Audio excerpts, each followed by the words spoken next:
Hello everyone! In this video, I'm going to show you how to create Google Form in multiple languages. First, go to forms.google.com and open a new blank form. Click the Add section icon at the bottom. In section 1, write your form in English. Then, in section 2, rewrite the same in Spanish or Filipino or any other language. Repeat for each language you want to include.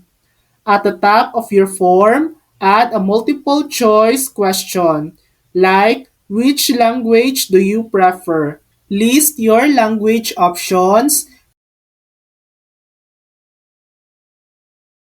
Then click the three dots, go to section based on answer, and link each choice to its matching section. And that's it.